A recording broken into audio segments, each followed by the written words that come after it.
Hey guys, welcome back to the channel, and today we will be doing an all-around farming guide focusing on specific units and teams for each part of the game. Remember guys, this is just my opinion and I have based this on my experiences and also from the experiences of the people that visit my stream.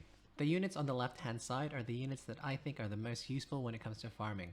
Besides Hauser, the rest of the units are situational depending on what you are farming. As for the subslot units, they are also heavily dependent on what you need from the given stage. I recommend people building farm teams first and foremost, as it will accelerate your growth in this game the fastest versus any other team, as you will be farming growth materials and gold at a quicker rate than the rest. For the equipment of these units, I would use attack and defense sets on all of them. But if you're feeling spicy and confident, I'd swap out Hausers for an attack and crit damage set, maximizing his damage. The only exception for this rule is probably Gauther, as ideally Gauther should be on HP defense set in PvP.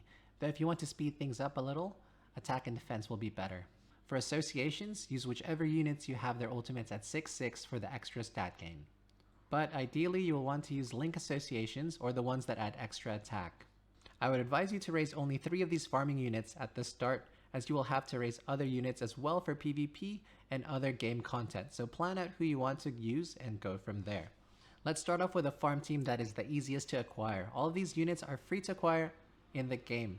These units are Blue Diane, Green Elizabeth Hawk, and Blue Vindheit. I did not include Hauser here because unless you specifically re-roll for him, he is not as accessible from the start as these units. This team is a very serviceable farm team, though isn't as fast as the others, as Diane and Liz have single target abilities, and Vindheit doesn't deal as much damage as the others. I personally would not recommend this team, as Hauser farm teams in my opinion are just more efficient. Now, let's get on to more specific teams for extreme boss battle farming. I recommend a team of Hauser, Green Bon or Green Lizhawk, and Vindheit. This team covers all elements, so it will be an all-purpose team, as each boss battles have different types. For the subslot, I would use the element that would benefit the most in the specific fight.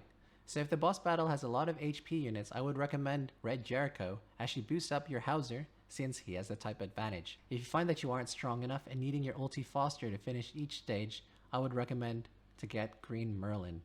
If you can't be bothered to raise all of these units, I would just recommend raising Green Merlin, as she is useful in majority of the content in the game. Farming boss stages are what I recommend free-to-play players to focus on during half stamina events, as they provide you with the Awakening Chalices, SSR orbs to convert to Awakening Stones, and provide you with a lot of experience to level your account faster, meaning your stamina potions will be more efficient as they scale with account level.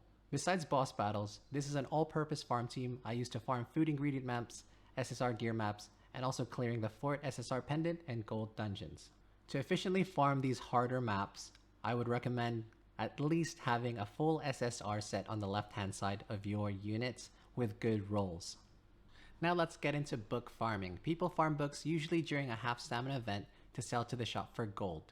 I farm red books as I farm them the quickest out of all the types.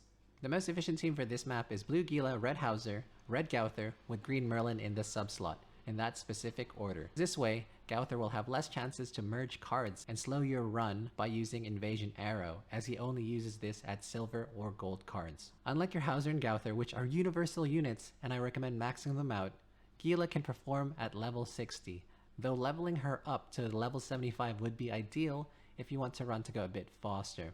For me, I am quite happy with the speed of my farm, so I'm using my SR pendants to raise other units. Besides type advantage, Blue Gila is useful in this run because of her passive. When she isn't hit, she will gain an ulti gauge at the start of every turn, and coupled with Blue Merlin's passive, she will have her ultimate by the time you get to the boss. Gauther is used as he provides an attack buff to the whole team if he isn't hit during battle, giving your team a 20% attack buff by the time you reach the boss. This is the ideal setup, but you can mix and match any of the farming units, as realistically free-to-play players won't have the stamina potions to be farming this dungeon non-stop during the event. As you can see here, by the time you get to the boss, you should have Gila's ultimate, and this way you should one-shot the boss on the first turn as well.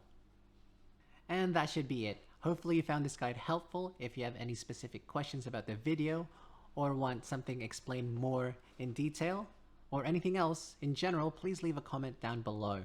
I stream on Twitch every day at twitch.tv/dancedark, and I'm more than happy to help new players in the game, or to just general hang out with.